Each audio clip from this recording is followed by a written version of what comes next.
Biarlah 5 minit kita menjadi macam refu itu. Pusing-pusing. Oh, start.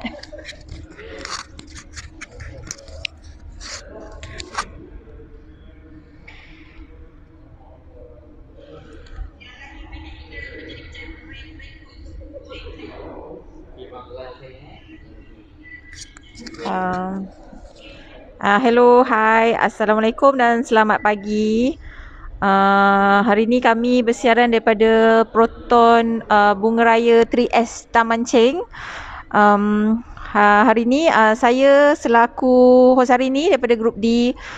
Saya Suzy, saya perkenalkan diri saya sendiri. Saya Suzy dan beberapa sahabat saya. Okay. Halo, selamat pagi. Saya John.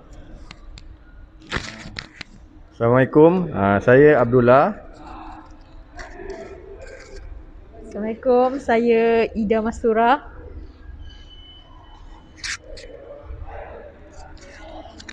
Okey, Assalamualaikum. Okey, hari ni kita sambil sembang-sembang santai-santai nak sembang dengan anda semua. Kita punya follower di Facebook Proton 3S Cheng. Hari ni kita punya topik ialah tips senang lulus loan. So insya-Allah kita harapkan kita punya perbincangan hari ini memberi manfaat kepada anda di luar sana yang sedang bercita-cita ataupun bercadang untuk memiliki kereta idaman. So kita harap anda di luar sana, follower kami, sila like dan share kita punya live hari ini. Okay, sebelum kita mulakan topik tu, kita akan cerita sikit pasal SOP. Ini ialah norma baru yang kita amalkan sesejak beberapa tahun ni. So sebelum anda semua memasuki premis, anda diwajibkan memakai mask sepanjang berada di dalam pusat pameran. Pastikan yang hanya lengkap 2 dos saja yang dibenarkan masuk. Perlu scan MySejahtera. Jaga jarak yang sesuai sepanjang berada di dalam premis dan elakkan berada di kawasan-kawasan sesak dah dengan orang. Jadi mungkin kita boleh mulakan. Kita mulakan tajuk kita hari ni, tips senang lulus. Okey, dalam perbincangan kita ni kita ada seorang yang lebih berpengalaman, iaitu Encik Abdullah, yang lebih 10 tahun dalam industri otomotif ni, jualan otomotif ni. Jadi kita rasa terima kasih sebab dapat bersembang dengan Encik Abdullah. Ya, Abdullah, terima kasih. Okey, kita mulakan soalan pertama. Okey, senario pertama lah, kita selalu akan tanya pasal gaji. Pasal gaji lah. Okey, maaf saya. Kita nakkan dokumen. Okey, dokumen apa yang selalunya bank perlu untuk kita submit loan ni? Okey, Assalamualaikum. Okey, tajuk pertama hari ini yang nak dibincangkan pasal untuk dapatkan dokumen untuk nak submit pinjaman tu. So biasanya kalau pinjaman yang boleh kata nak mudah lulus, kebanyakan untuk yang bekerja sebagai penjawat awam lah, kerajaan lah. Itu dokumen yang paling mudah untuk bank sukalah nak ambil lah. So jadi kalau yang penjawat awam, ya dokumen dia agak mudah lah, tak banyak sangat. So contoh barang yang dokumen yang diperlukan ialah seperti biasa IC, lesen, payslip gaji sebanyak 3 bulan yang terbaru. Dan sekarang ni memang bank syaratkan untuk walaupun penjawat awam mesti kena sediakan lah bank statement gaji. Sebab apa, banyak kes bank mengadu pada kita, selalu diorang buat macam ada adjust sikit dekat payslip gaji tu lah. Jadi benda tu tak tally dengan bayaran gaji dekat bank. So bila ada penyata bank gaji yang diterima tu, So jadi boleh nampak ketelusan dokumen tu lah. So itu yang lagi memudahkan dalam masa tak sampai 2 hari, selalunya loan tu akan boleh lulus lah kalau dokumen tu lengkap. So kelayakan untuk kerajaan pun tak semestinya kalau kata dia kerja kerajaan memang mudah lulus, tapi nak tengok juga dari segi baki gaji dekat situ lah. Okey, lagi kalau kerajaan gaji basic bermula daripada 1,200, dah layak dah untuk nak beli kereta. Maksudnya basic dia, termasuk allowance total dengan sara hidup apa semua, allowance pengangkutan, dia ada gaji kasar sebanyak 1,500 ke 1,600. So untuk kereta Saga tak ada masalah untuk dia memiliki kereta tu. So bulanan kereta untuk Saga kalau deposit 10% makna 4,000 lebih kurang macam tu. So bulanan kereta dalam 400. So dia dah layak untuk dapat pinjaman kereta Saga tu lah. So lagi satu tip dia yang bank selalu cakap, kenapa perlukan gaji dalam 1,500 ke 1,600? Sebab apa? Bila tolak dengan pinjaman yang baru nak buat ni, katalah 400 lebih, so baki gaji bersih tu mesti ada minimum, mesti ada simpan 1,000 untuk kegunaan untuk sebulannya perbelanjaan. Tabungan 1,000 tu untuk perbelanjaan sebulan lah, untuk sendiri pakai lah. So yang selebih daripada 1,000 tu dah boleh buat apa-apa pinjaman. Contohnya ASB loan ke, ataupun pinjaman motor ke, atas daripada 1,000 tu. So jadi untuk Melaka lah, kawasan Melaka, memang dia bank reservekan 1,000 tu untuk tabungan tu lah. Untuk negeri-negeri lain mungkin akan naik sikit lah, ada beza. Macam contoh kalau Kuala Lumpur, Selangor tu mungkin baki tabungan tu kehidupan dia tinggi, baki tabungan tu mesti lebih kurang dalam 1,200 ke 1,300. Berbeza dengan kita lah kat sini. Mana dengan umur minimum? Okey, umur minimum. Okey. Bang, kalau macam saya sekarang umur 21. Okey. Lepas tu I punya gaji basic 1-2 macam tu lah. 1-2 basic. Okay, I campur OT semua dalam 1,5. Tapi I bukan tiap-tiap bulan lah ada OT lah apa. Okay, so kalau I punya situasi macam ni, I nak beli Saga boleh lah, layak tak? Okay. Yang situasi yang John baru bagi tahu tu, dia dapat pelanggan yang berumur 21 tahun. Dia bergaji basic 1,200 dan ada overtime lah. Boleh tahu tak dia bekerja kerajaan ke ataupun swasta? Bang, saya kerja swasta lah, macam kerja kilang lah, pekerja am lah macam.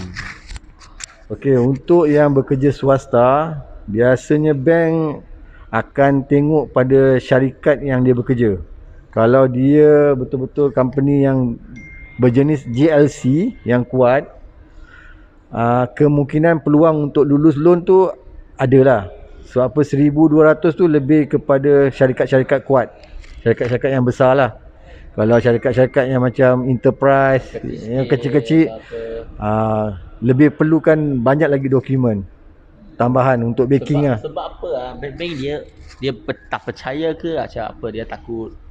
Sebab bila syarikat-syarikat enterprise yang baru mula berniaga 2-3 tahun atau 4-5 tahun ataupun kilang-kilang kecil, kemungkinan syarikat-syarikat ni untuk tutup ataupun tak berniaga lagi akan agak tinggi lah risiko dia bagi bank. Takut nanti bila orang tak bekerja, selalunya pinjaman akan ikat dalam 9 tahun, 7 tahun. Jadi bila 2-3 tahun tiba-tiba syarikat tutup, jadi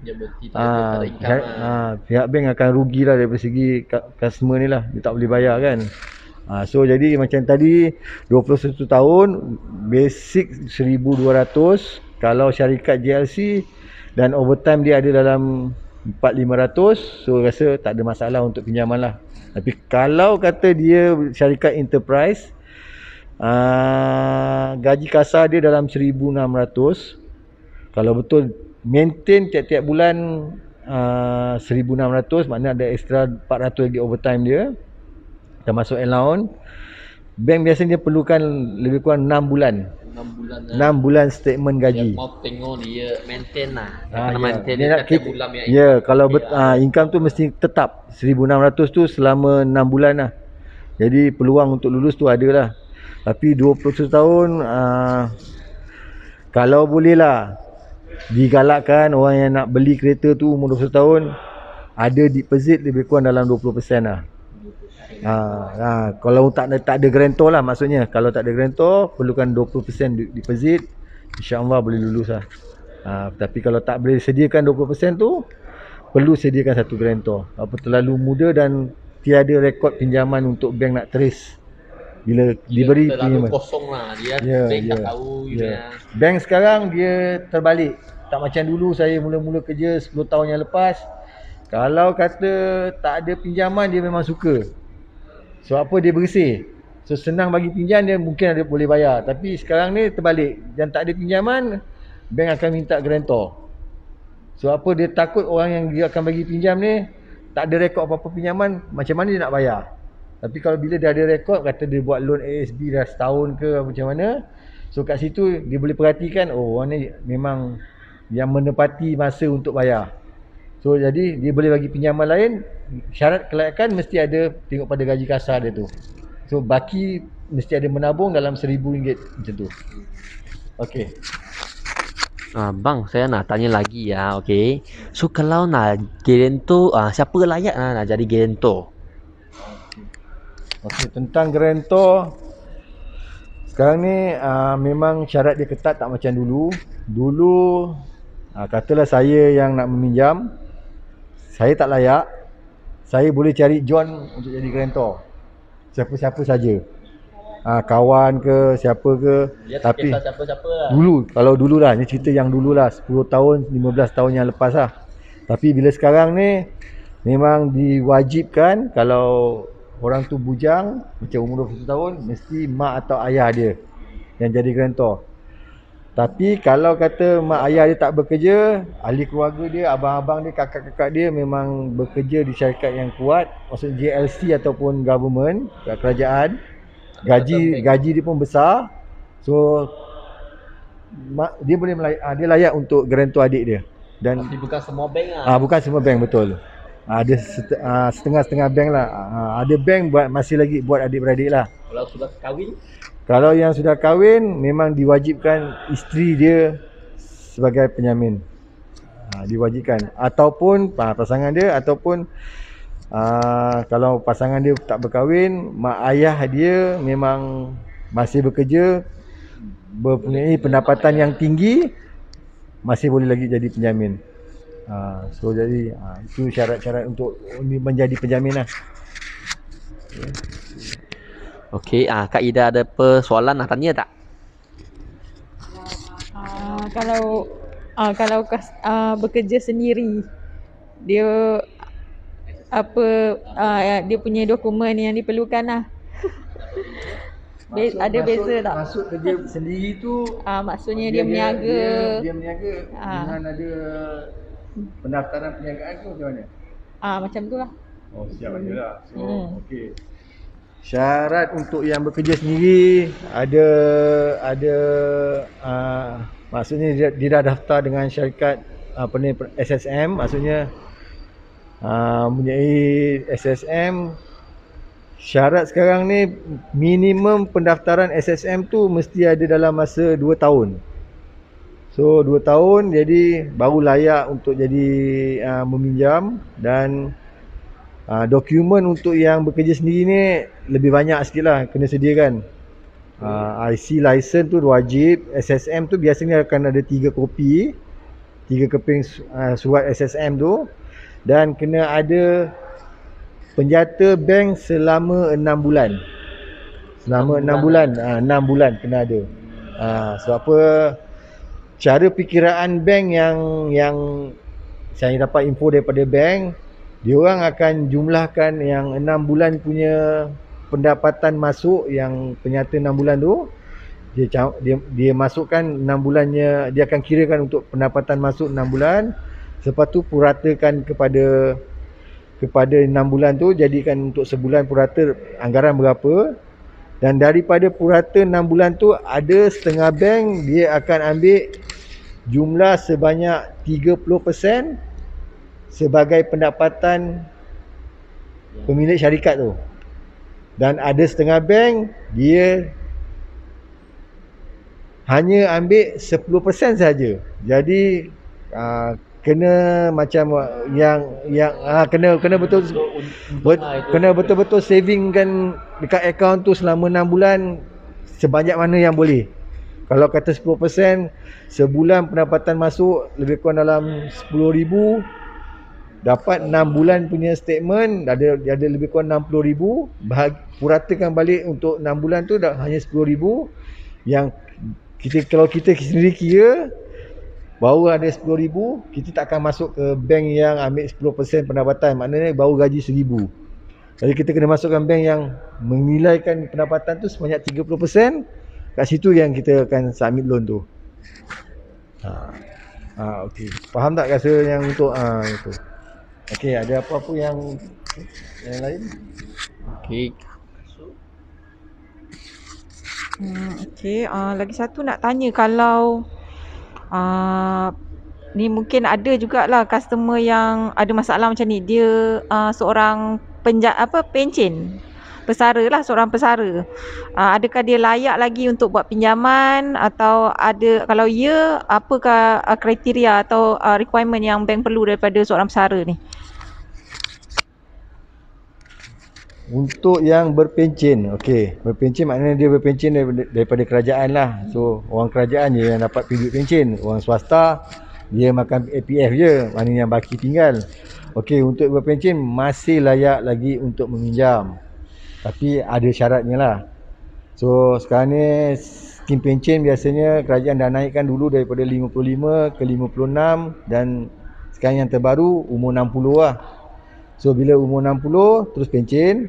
Okey, kalau awal pencennya maksudnya umur dia 61 tahun.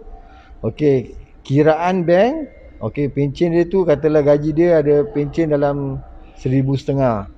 Dia nak pakai kereta Saga. So tak ada masalah untuk meminjam, sebab sebulan Saga dia bagi deposit 10%, bulanan dia dalam RM430.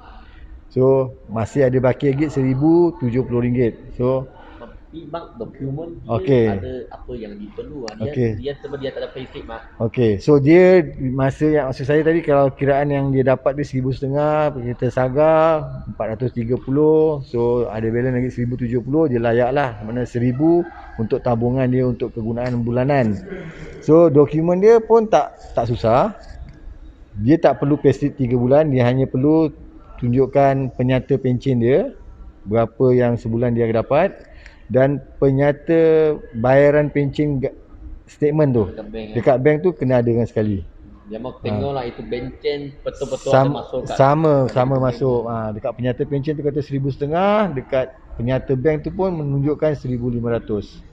Dan kelayakan pencen tadi saya cakap yang 430 tu, 10% biasanya kiraan kita orang adalah untuk 9 tahun. Umur dia kalau setakat 61 lebih atau 62, saya tak ada masalah untuk ikat sampai 9 tahun. Tapi kalau umur dia 65, dia tak layak untuk ikat pinjaman selama 9 tahun. Dia hanya boleh ikat berapa dia? Macam mana kira bank dia? Bank akan kira daripada tahap umur dia. Daripada kalau kata umur dia tinggal sekarang 65, dia hanya layak untuk 5 tahun. So maksudnya sekarang ni syarat pinjaman untuk orang pencen, umur dia tak boleh lebih sampai tempoh bayaran pinjaman tu tak boleh melebihi sampai umur dia 70 tahun. So itu yang bank syaratkan lah. Dia masih lagi boleh meminjam, tak ada masalah kalau layak daripada gaji yang dia pencen yang dia ada lah. Tapi kalau kata umur dia 65 tadi, dia nak buat 9 tahun juga. Dia nak buat 9 tahun. Okey, tak ada masalah. Tapi kena letak satu penjamin. Penjamin tu anak-anak dia lah. Tapi So, penjamin punya dokumen pun point, dia strong juga. penjamin mesti kuat lah juga. Tengok pada bayaran gaji dia lah, bayaran kereta tu lah. Kata dia tetap nak buat 9 tahun. Itu tak ada masalah. Okay. Okey, bang, so saya nak tanya lagi.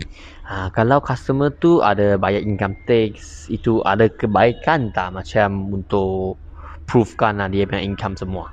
Okay. Sebenarnya income tax adalah lebih baik. Semua sekarang kita tahu banyak orang takut untuk nak bayar income tax. Sebab apa? Dia kata nanti income tax kejau, tak dapat lagi apa tu BRIM lah, apa kan semua. Tu punca yang orang tak declare kat income tax. Jadi sebenarnya income tax bila kita dah buat declare income tax, kita dah tahu pendapatan kita selama setahun. So macam yang tadi Ida beritahu, dia kata dia dapat dokumen yang jenis bekerja sendiri. Kalau dia ada buat declare income tax, yang statement 6 bulan tu bank tak akan minta sampai 6 bulan. Kalau dia ada income tax lah, dia lagi mudah. Sebab apa? Dia akan minta hanya sebulan punya statement terbaru dan nyata AE form ni lah, punya form ni, AE form untuk income tax punya. Kat situ dia dah declare setahun punya pendapatan. Jadi bank dah tahu dia punya pendapatan berapa, bayaran untuk modal dia, pusingan semua kat situ dah declare dah.